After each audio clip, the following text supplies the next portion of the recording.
Nós estamos em qual o nome da nossa campanha mesmo? Quem sabe? Assim que eu luto as minhas guerras. Assim que eu luto as minhas guerras. Essa é a nossa campanha, né, de domingo, que tem sido aí alguns domingos já. E hoje nós vamos dar continuidade a esse tema. E eu queria começar contando uma história para vocês, rapidinho, fazendo igual o pastor Ferretti, né?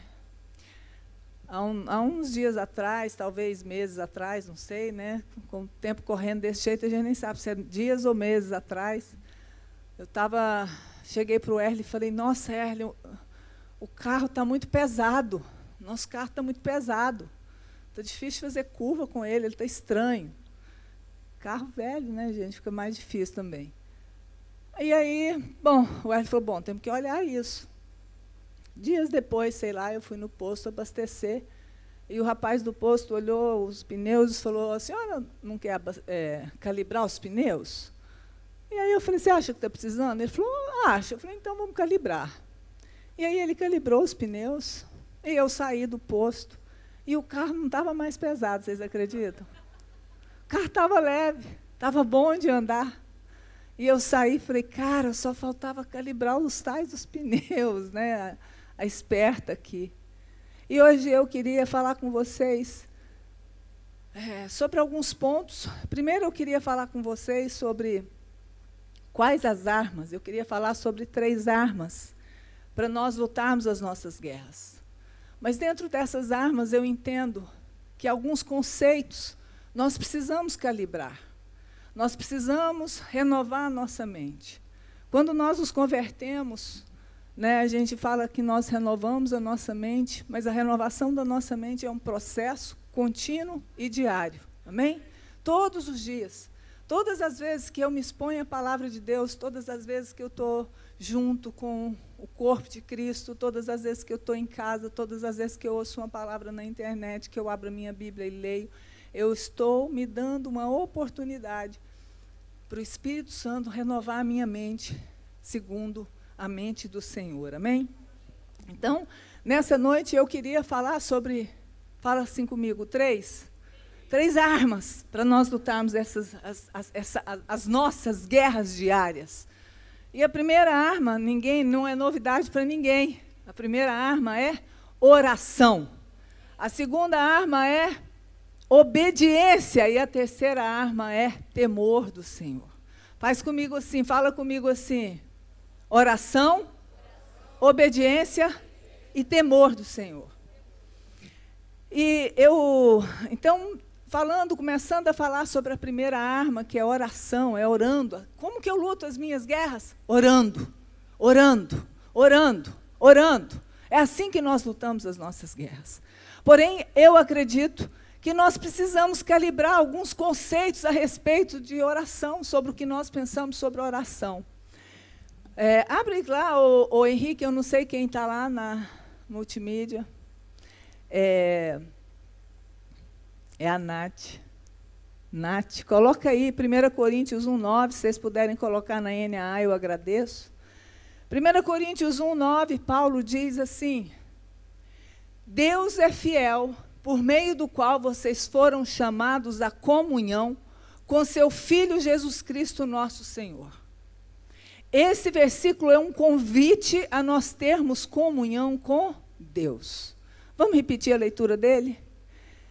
Por meio do qual, Deus é fiel, por meio do qual vocês foram chamados à comunhão com o seu Filho Jesus Cristo, nosso Senhor.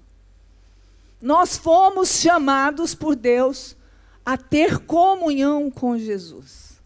Lá em 1 João 1,3, fala mais uma vez que diz, e a nossa comunhão é com o Pai e com o seu Filho Jesus.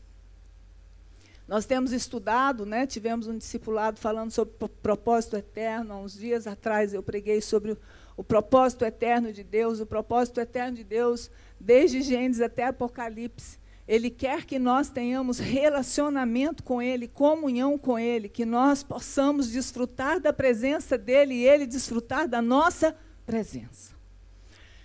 Então, vamos abrir um parêntese aqui e vamos para um outro pensar a respeito de um outro assunto. E aqui vai o primeiro ponto que eu gostaria de calibrar com vocês. Estamos lá no posto calibrando os pneus. Vamos calibrar aqui. O que você pensa sobre a salvação? Nós todos aqui já somos salvos há alguns anos, né, uma boa parte. E talvez a gente fique tão imerso, que a gente nem para pensar sobre a salvação. E a minha pergunta para você hoje é: por que, para que nós fomos salvos? Como é que você acredita sobre a salvação? Romanos 10, 9 diz o seguinte, que se com a tua boca confessares que Jesus é Senhor e creres em teu coração que Deus ressuscitou Jesus, então você será salvo. Vou repetir. Se com a tua boca confessares que Jesus é Senhor e creres em teu coração que Deus o ressuscitou dentre os mortos, então você será salvo. Aqui nesse versículo, Paulo diz que se nós confessarmos que Jesus é o nosso Senhor. Ele não está dizendo se nós confessarmos que Ele é o nosso Salvador. Significa que quando eu confesso Jesus como Senhor, imediatamente Ele vai se tornar o meu Salvador. Porém, eu me relaciono de forma diferente com quem é Senhor e com quem é Salvador. Se eu entendo que Jesus é apenas meu Salvador, eu me relaciono de forma diferente com Ele. A nossa teologia influencia diretamente o nosso estilo de vida, a nossa forma de pensar, de agir, de ser, de orar. E aqui eu pergunto para vocês, né, para que vocês foram salvos? Você acredita? Se você acredita que você foi salvo apenas para ter uma vida abundante na terra, porque Jesus veio para nos dar abundância, amém? Se você crê que você foi salvo apenas para Jesus organizar o caos da sua vida, se você acredita que você foi salvo simplesmente para você se beneficiar, simplesmente não, porque é muita coisa, se você se beneficiar de todos os direitos da cruz, você vai caminhar por uma direção na sua vida com Deus. E eu pergunto para vocês, é um momento de reflexão e que o Espírito Santo traga luz sobre esse momento, sobre a sua vida.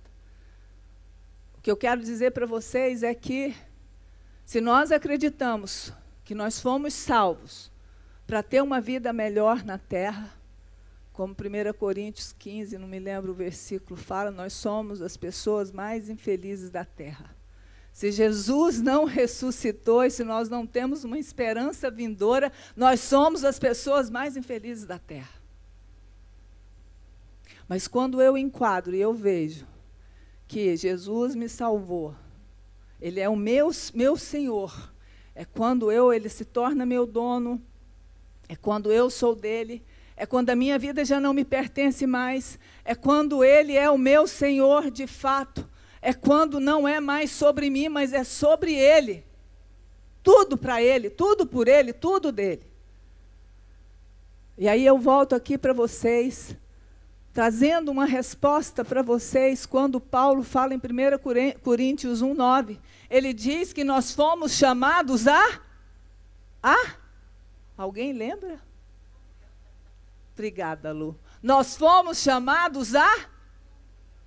Vou repetir, vou dar uma oportunidade para vocês. Nós fomos chamados a... Nós fomos salvos para ter comunhão com o Senhor. Nós precisamos balizar o que nós pensamos sobre salvação. Salvos para quê? Salvos para ter comunhão com o Senhor, amém? Salvos para termos relacionamento com o Senhor, amém?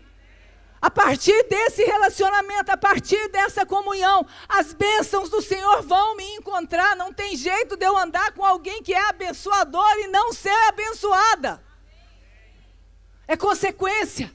Mas se nós não alinharmos, se nós não tivermos um alinhamento sobre por que fomos salvos, nós vamos levar a nossa vida na direção de focar muito mais naquilo que é terreno do que naquilo que é eterno.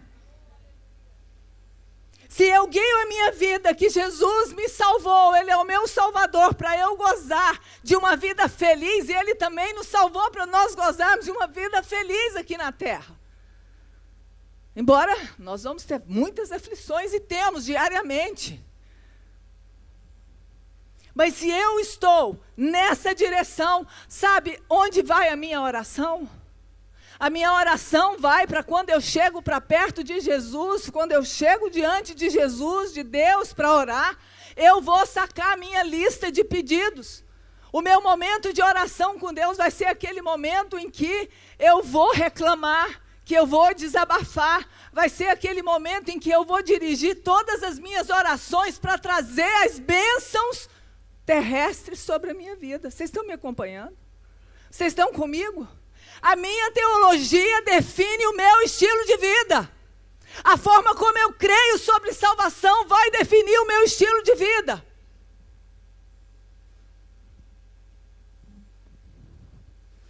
Então, meus queridos, esse é um ponto. Nós precisamos viver a vida com Deus, partindo do ponto, partindo do princípio, que Ele nos salvou para ter comunhão com Ele, o propósito eterno de Deus, de Gênesis e Apocalipse. É a coisa mais importante que você tem que fazer. Mais importante que trabalhar na igreja. Mais importante do que servir. Mais importante do que qualquer coisa, porque você foi salvo para ter comunhão com o Senhor. Amém? Então, nós precisamos, como igreja, de ter um entendimento sobre isso. Nós precisamos de calibrar esse conceito. Sim, nós temos uma vida, Deus tem promessas de vida para nós, de bênçãos, de abundância, de prosperidade, de restituição, as promessas do Senhor, mas nós não fomos salvos para gozar dessas promessas apenas, amém?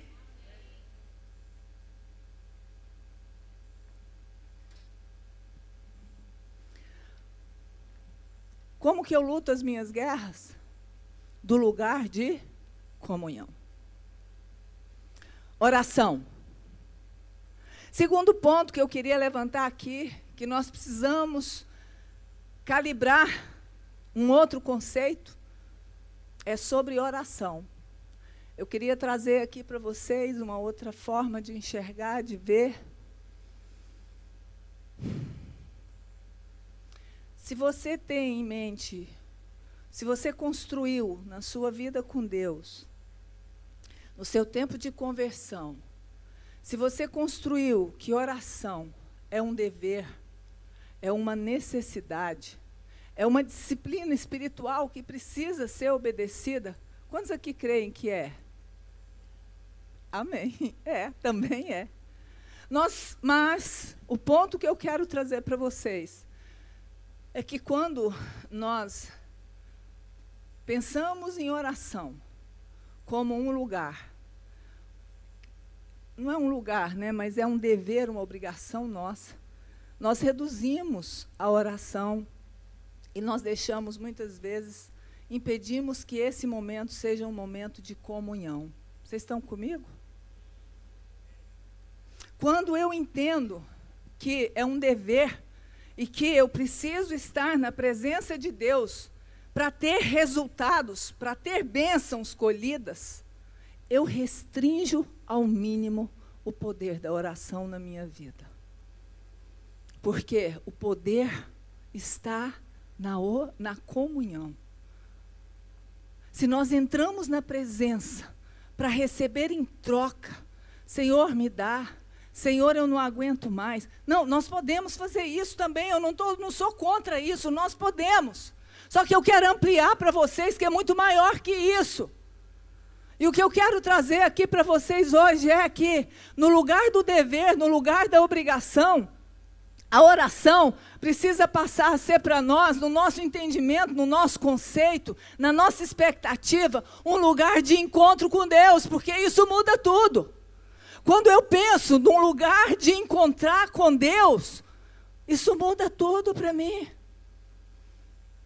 Um lugar de me relacionar com o Senhor, um lugar onde eu posso ouvir, um lugar onde eu posso contemplar, um lugar onde eu não vou simplesmente chegar e me desabafar, chegar e colocar as minhas reclamações para o Senhor. A oração precisa ser vista do lugar em um encontro, Eu estou lendo um livro fantástico e o autor fala assim: Deus nos chama, quando Ele fala que nós temos que orar, Ele nos chama a participar do amor ardente que há no coração dEle. No amor que há no coração de Deus desde a eternidade. Quando Deus nos convida, quando Deus fala para nós irmos em oração, Ele está dizendo: olha, eu quero que você participe do amor e do relacionamento que existe entre a Trindade, entre o Pai, o Filho e o Espírito Santo. Quando eu penso em oração, nesse lugar onde há adoração, onde eu vou participar da Trindade, do relacionamento da Trindade, é muito maior do que simplesmente chegar diante do Senhor com as minhas petições, com as minhas necessidades, com a minha lista de milagres. Não que não precisa tê-las, nós precisamos pedir sim, até porque tudo vem dEle. Mas então, meus queridos, eu trago para vocês aqui exatamente, primeiro, quando nós estamos lutando as nossas guerras e falamos sobre a primeira arma ser a oração, nós precisamos repensar o que você espera sobre oração. Se oração é apenas um dever para você, deixa eu dizer uma coisa, ela precisa se tornar um prazer. Esse é o nosso grande desafio. A oração, ela precisa se tornar num lugar de prazer, um lugar onde a gente sinta falta de estar. Um lugar onde, no dia que você não toma café, você sente falta de tomar café? Acorda de manhã e não toma café, ô tristeza. Não sente falta? Eu sinto. A oração precisa ser esse lugar para nós. O dia que eu não vou para o meu lugar de oração, para a minha comunhão com o Senhor, com o meu tempo na presença dEle, eu preciso sentir falta, porque é um lugar prazeroso, é um lugar que me faz bem, é um lugar onde eu encontro com o meu Pai, um lugar onde eu alinho o meu coração com o coração do Pai. Esse lugar de encontro, ele vai trazer bênçãos para nós, sim, de todas as naturezas, de todas as formas e tamanhos. Mas ele vai nos trazer a maior bênção, que é a presença de Deus nas nossas vidas, nos dirigindo, amém? Quando nós oramos desse lugar de encontro, nós entramos em parceria com Deus. Nós deixamos de ser apenas filhos que reclamam, mas porque nós ouvimos e relacionamos, a gente entra em parceria, porque a gente também ouve de Deus o que Ele quer para aquele tempo, para aquele momento das nossas vidas. E dentro de oração, eu queria aqui falar que tem mais uma coisa que nós precisamos calibrar, que é, algumas pessoas perguntam assim: todas as orações são ouvidas? O que vocês acham? Vocês acham que todas? Todas? Você levantou a mão, Fernando? Concordando ou discordando? Todas as orações, gente? Vocês têm certeza? Todas, desde que estejam alinhadas com a palavra de Deus. As orações alinhadas com a palavra de Deus. Todas as palavras tocam, movem o coração de Deus? Sim, todas, desde que elas estejam alinhadas com a palavra de Deus. Agora, vocês acham que orações curtas tocam o coração de Deus? Vocês acham? Uma oração rapidinha? Toca, não toca, gente? Toca. Agora, tem gente, Eliette, que esperando ter uma hora para orar, não ora a oração curta. E aí eu quero dizer, continua perseguindo a oração de 1 hora, de 1h30, mas faz a oração curta também. Porque Deus se move através das orações curtas. Agora, deixa eu perguntar outra coisa para vocês. A oração que você não sente nada, você acha que Deus ouve? A oração que você faz, você não tem tristeza, você não tem alegria, você não tem choro, e que você não arrepia. Você acha que Deus se move com essa oração? Toca o coração de Deus essa oração? Toca o coração de Deus. Né? Porque nós, muitas vezes, nós achamos... Tem gente que chega para você e fala assim, nossa, pastor, eu até arrepiei agora, depois que eu fiz essa oração. É uma oração poderosa essa, que eu até arrepiei. Deus não é como a gente. O fato de eu não estar sentindo nada não significa que Deus está do mesmo jeito, Ele é de outro jeito. Então, as nossas orações todas são ouvidas, e hoje eu não tenho tempo para falar aqui. Seria muito interessante, até vou propor aqui para a gente fazer, já que a gente está estudando sobre propósito eterno nos nossos discipulados, a gente falar sobre, né, aquilo que está na palavra de Deus, que garante que as nossas orações elas sejam ouvidas. E deixa eu te perguntar uma coisa, e aquela oração mal balbuciada, aquela oração mal falada ficou ruim, né? Maldita também ficou ruim, né? Então, aquela oração mal expressada, vocês acham que Deus ouve? Salmo 79 diz que Ele ouve o gemido do cativo. O gemido, eu nem sei. Então, você que acha que a oração do pastor é mais poderosa, a oração do seu líder é mais poderosa, a oração, não, meu querido, a sua oração é poderosa. Se mal expressada, se curta, se sem sentimento, ela vai ser ouvida por Deus, desde que ela esteja dentro da palavra, de conformidade com a palavra de Deus, amém? Tiramos todas as desculpas e todas as justificativas de não orar. Eu não vou orar porque eu não sei. E o melhor de tudo é que oração é uma daquelas coisas que você só aprende fazendo. Só aprende fazendo.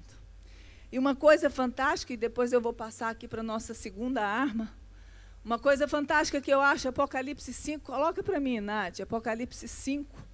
Muito bom a gente saber disso. Talvez não tenha novidade nenhuma para vocês, mas... é sempre bom lembrar, né? Sempre bom lembrar. A gente precisa mais ser lembrado do que ensinado. C.S. Lewis disse isso. Agora, sabe por que Deus ouve as nossas orações de qualquer pessoa, desde conformidade com a palavra dele? Porque lá em 1 Coríntios fala que nós nos tornamos justiça de Deus por meio de Jesus. Por meio de Jesus. Nós nos tornamos justiça de Deus, então nós podemos chegar a Ele, nós podemos orar, nós podemos clamar, nós podemos buscar. Não está restrito a uns poucos, mas está restrito, né, de alguma forma, aqueles que se chegam a Deus, aqueles que buscam. E aí eu queria colocar para vocês, Apocalipse 5:1 diz assim: vi na mão direita daquele que estava sentado no trono um livro em forma de rolo, escrito por dentro e por fora. Mas é isso mesmo? Não é um não, Nath, é 8. Espera aí, deixa eu ver. É 5:8. Isso. E quando, já pensou esse dia, gente? Imagina esse dia glorioso. E quando ele pegou o livro, os 4 seres viventes e os 24 anciãos se prostraram diante do Cordeiro, tendo cada um deles uma harpa e taças de ouro cheias de incenso, que são as orações dos santos.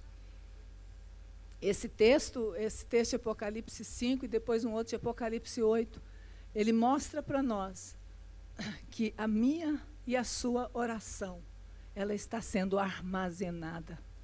As nossas orações não são esquecidas por Deus. Quando nós lemos esse texto e fala que as taças foram cheias do incenso, significa que cada oração que nós fazemos está sendo depositada ali, está sendo armazenada.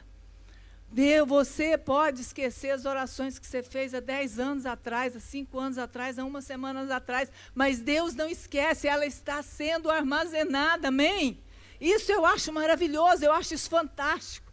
A palavra de Deus diz que a taça está perto do trono e Deus está no trono. Então essas taças com as nossas orações estão perto do coração de Deus. E um dia elas vão reverberar de um jeito ou de outro, amém? Glória a Deus, vocês não estão animados com isso? Não, eu estou, gente. Eu estou muito animada com isso. Estou muito animada e numa expectativa assim, muito grande por esperar esse dia glorioso que o Senhor Jesus vai voltar nos ares e buscar a sua igreja, amém? Maranata, hora vem, Senhor Jesus. Segunda arma, amém? Isso, Cida, amém? Glória a Deus, Senhor Jesus. Segunda arma, obediência. Obediência. Fala comigo, primeira arma, oração. Segunda arma, obediência. Vou correr um pouquinho para ver se está tempo de eu terminar. João 15,14 diz o seguinte, João 15,14. Vós sois meus amigos se fazeis aquilo que eu vos mando. Quem sabe esse versículo de cor? Vós sois... Está aí, gente? E vocês estão? Então vamos lá, fala comigo. Vós sois meus amigos se fazem o que eu lhes... Vem cá, então esse negócio de que Jesus não me chama mais servo, mas de amigo, tem uma condição. Qual a condição? Qual a condição? Obediência. Fazer o que ele ordena. E fazer o que ele ordena é igual a obediência. Obediência. Né? Quando nós estamos debaixo de obediência, né? Obediência é fundamental para nós sermos bem-sucedidos nas nossas guerras. Obedecer o Senhor, obedecer sua palavra. E para nós obedecê-lo, nós precisamos de ter comunhão com Ele, de ouvir o que Ele quer para nós naquele tempo, naquela estação das nossas vidas. E aí, queridos, eu quero levantar aqui um ponto que vou passar por isso, mas atualmente nós, a igreja, e quando eu falo a igreja como um todo, do Senhor Jesus na terra, tem dado muito ênfase à graça de Deus, ao perdão de Deus, e muito pouca ênfase em obedecê-lo. Uma ênfase muito grande em cima que Deus me perdoa, Deus me ama, e é verdade, Ele me perdoa, Ele me ama. Mas não tem ensinado sobre a outra face da moeda. Romanos 11:22 diz, considerai, pois, a bondade e a severidade de Deus. Não é só a bondade, mas a severidade dele também eu preciso considerar. Eu não posso considerar apenas a graça, eu preciso também considerar que eu preciso de obediência, eu preciso de chamar pecado de pecado, eu preciso de confissão, eu preciso de arrependimento, eu preciso buscar santidade, amém? Considerai, pois, a bondade e a severidade de Deus. João 14:21 diz que nós amamos Jesus quando nós guardamos os seus mandamentos. Eu amo, eu provo, eu demonstro o meu amor por Jesus quando eu o obedeço. Obedeço, guardo os seus mandamentos. E aí eu queria falar para vocês aqui sobre um caso de profunda obediência. E como a obediência nos leva a ganhar as nossas guerras. Eu queria falar sobre Abraão. Abraão, todo mundo aqui conhece a história de Abraão. Abraão, Deus chegou para ele e falou, Abraão, sacrifica o seu único filho. E Abraão, estava falando isso com ela essa semana, provavelmente Abraão não contou para Sara que Deus falou isso para ele. Ela ia ficar maluca, né? Imagina.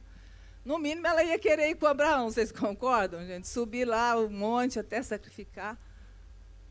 Ou então eu ia esconder Isaac, né? Eu ia falar, não, Abraão, vai você para o sacrifício, mas deixa meu filho aqui.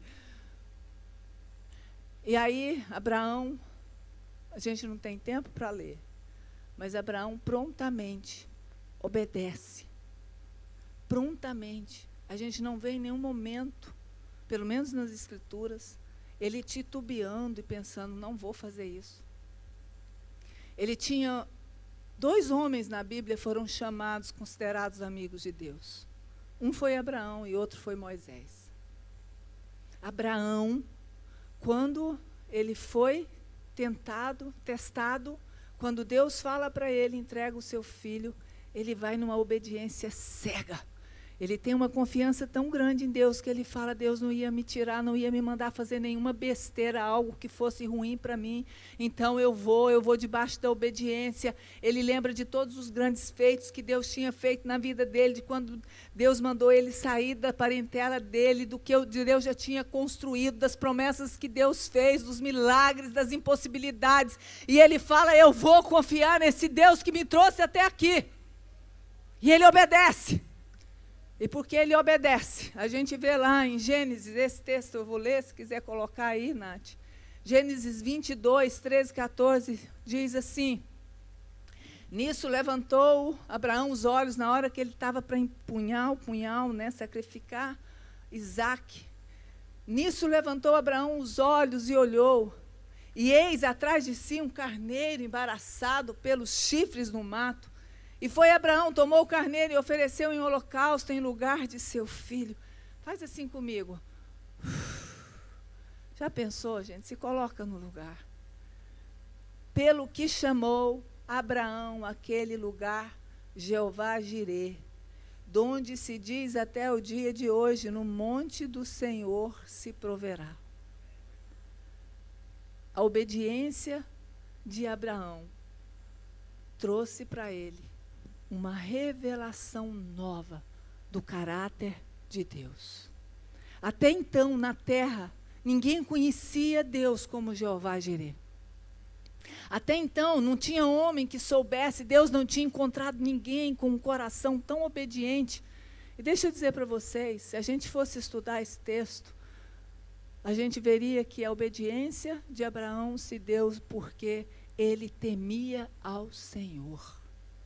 Porque ele temia ao Senhor, ele obedeceu. E a obediência, ela nos promove a amigos de Deus. Eu vos chamarei amigos se você fizer aquilo que eu te mandar. Ela promove, Abraão é uma prova disso. A obediência nos promove a confidentes de Deus. A obediência diz para Deus, eu sou confiável, pode falar para mim o que é que o Senhor tem para dizer. Amós 3:7 fala que Deus não faz nada na terra sem antes falar aos seus servos, os profetas. E os profetas, eu tenho falado isso sempre que eu posso, os profetas não é Isaías, Malaquias, Oséias, Obadias, os profetas sou eu e você hoje desse tempo, são homens e mulheres que porque têm comunhão com o Senhor, porque se relacionam com o Senhor, porque obedecem o Senhor, ouvem dele aquilo que ele quer fazer na terra.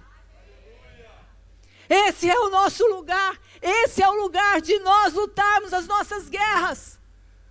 O lugar de nós sacrificarmos aquilo que é muito precioso para nós. O lugar que nós não vamos atrás do nosso benefício próprio.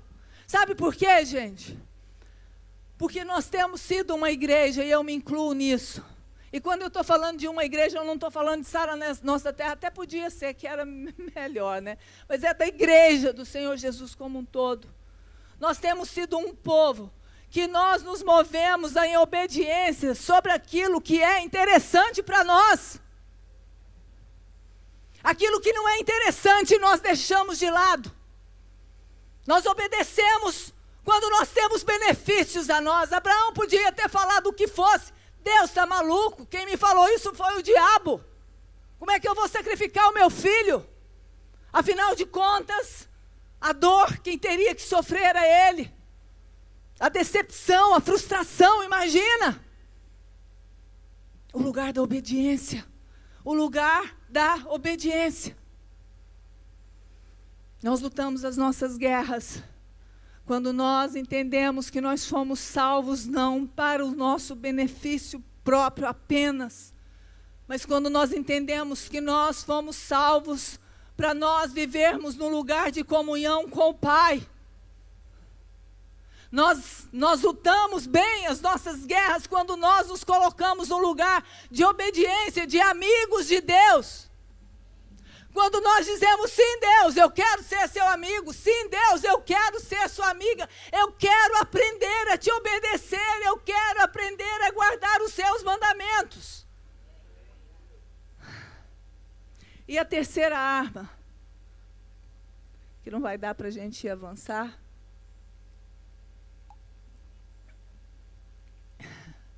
Chamar aqui o pessoal do louvor. Eu por mim fico, né, Lu? Eu tenho esse problema. O pessoal da Arena aqui diz que quando eu prego, eles têm que ficar mais tempo lá. Terceira arma, o temor do Senhor. O temor do Senhor. Não vai dar para esmiuçar, mas 1 Samuel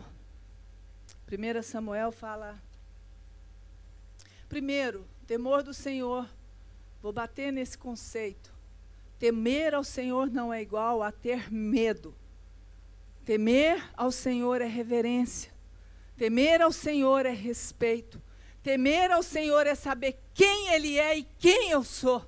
Temer ao Senhor é saber que Ele é criador e eu sou criatura. Ele é o oleiro e eu sou o vaso. E Ele pode fazer o que Ele quiser e Ele tem poder para fazer o que Ele quiser. E está tudo bem. E está tudo bem. É assim. Quando nós falamos de temer ao Senhor, nós precisamos calibrar esse conceito. Porque o temor do Senhor me aproxima de Deus. O temor do Senhor me leva a obedecer. O temor do Senhor me leva a dizer, eu não posso ficar longe desse Deus que é tão grande, tão temível, tão poderoso, tão. Agora, quando eu tenho medo, eu fujo da presença de Deus. O medo me faz fugir. Adão e Eva, quando pecaram, fugiram da presença de Deus, porque eles estavam com medo, eles não tinham temor. Caim, quando matou Abel, ele fugiu da presença de Deus, porque ele não tinha temor, ele tinha medo. O medo me faz fugir, mas o temor do Senhor me aproxima dele. O temor do Senhor traz uma profunda reverência no meu coração e diz, eu tenho que obedecer ao meu Senhor, aquele que é o meu dono, aquele que é o Criador de todas as coisas, aquele que é, que era e que há de vir, aquele que é de eternidade a eternidade, aquele que é o Altíssimo, aquele que é o Supremo, está acima de todas as coisas. O temor do Senhor me leva para esse lugar. Quando eu coloquei as nossas armas, oração, obediência, eu falei para vocês temor, mas é temer a Deus e não aos homens. Nós temos vivido um tempo que nós temos invertido. Nós temos temido mais a homens do que ao Senhor. Nós temos mais o desejo de agradar aos homens do que ao Senhor. Talvez por nosso medo de ser rejeitado, excluído, não ser amado, julgado. O temor do Senhor. O temor do Senhor. Oh, Espírito Santo.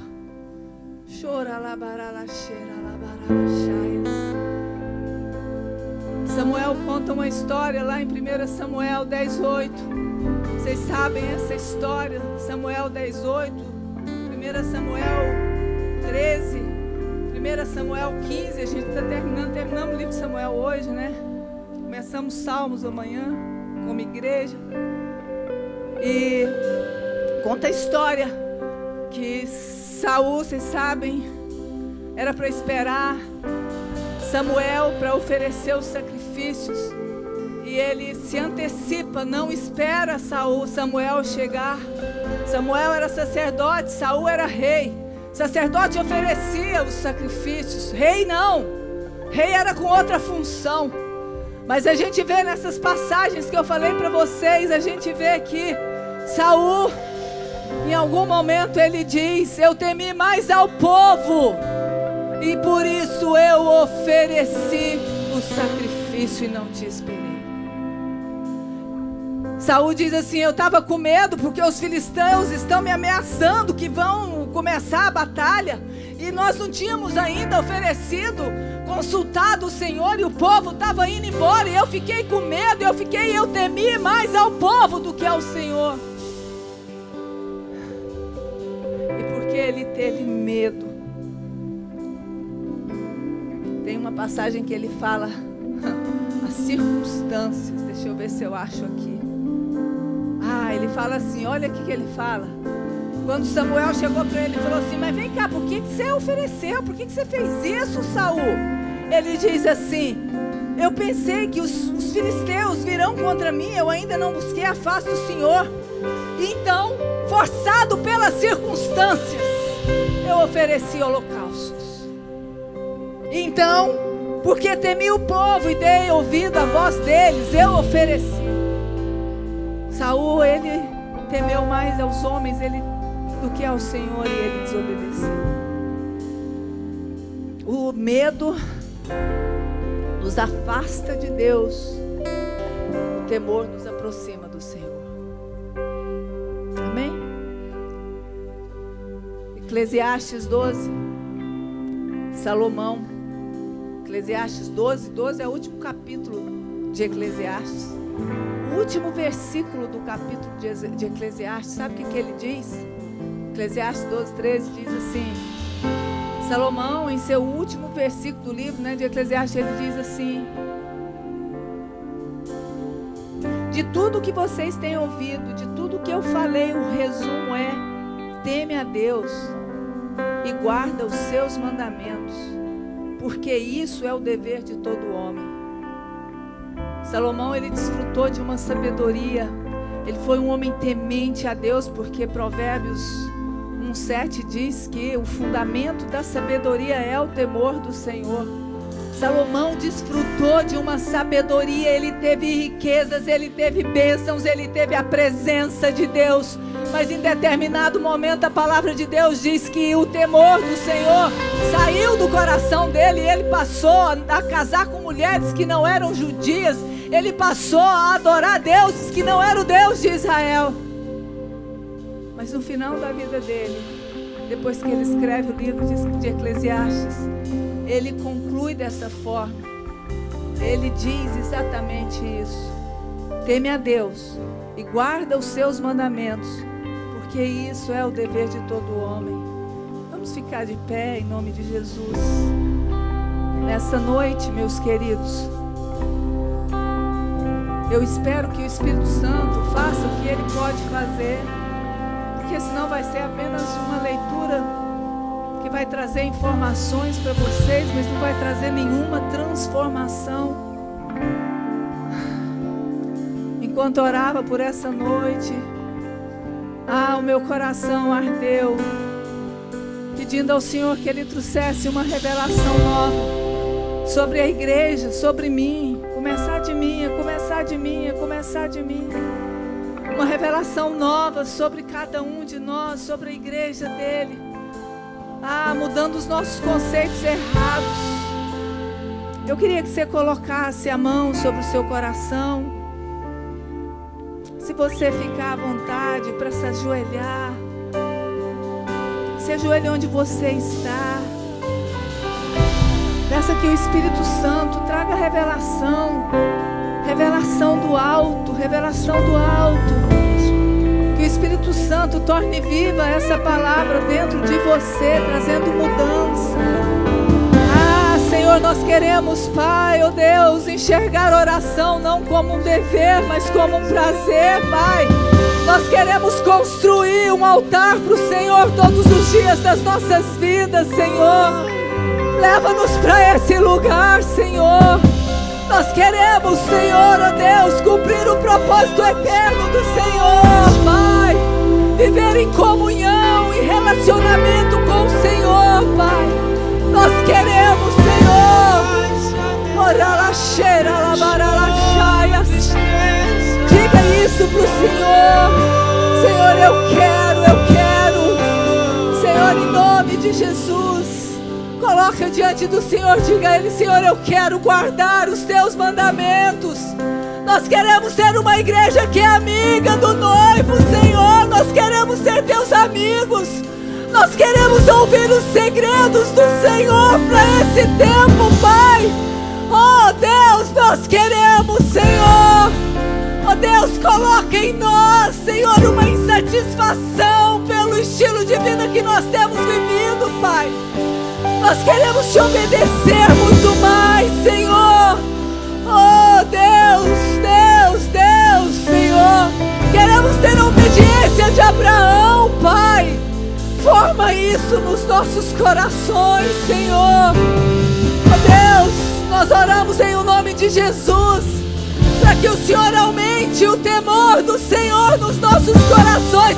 Espírito de temor, venha sobre nós nesses dias. Nós queremos, Senhor, que o temor do Senhor seja tão grande em nós, Pai, que nos proteja de pecar, que nos proteja de errar, que nos proteja de ir para lugares, Senhor, que não te agradam, Pai. Oh, Deus, em nome de Jesus, Senhor, nós queremos lutar as nossas guerras como o Senhor quer que nós lutemos. Nós queremos viver em comunhão com o Senhor, em obediência, oh Deus, em santo temor do Senhor. Oh, Espírito Santo, move nessa noite sobre nós. Remove aquilo, Senhor, que nos impede de te ver, de te tocar, de te sentir. Nós te pedimos, Senhor. E poderoso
nós te damos graças.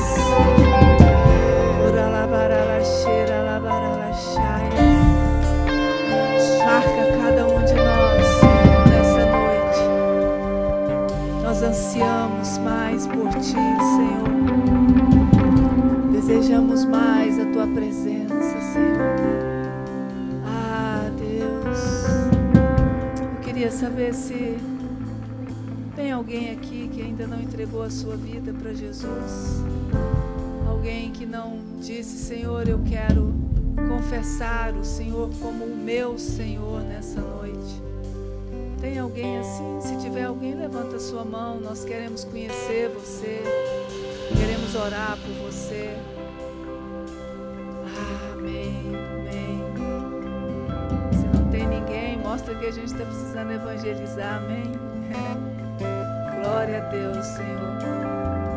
Você que nos visitou hoje pela primeira vez, eu queria que você, agora no final, procurasse um desses irmãos que estão aí com a roupa vermelhinha, né, evangelista?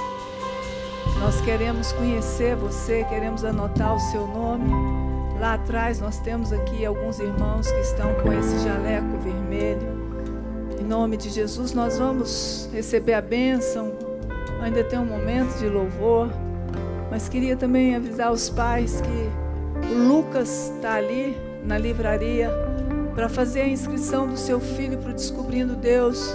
Se ele tem de 8 a 12 anos de idade, te aconselho a fazer a inscrição o mais rápido possível, até porque ainda dá para dividir em 2 vezes, depois não dá mais. 26, 27 e 28 de maio. Então procure o Lucas ali no final, em nome de Jesus.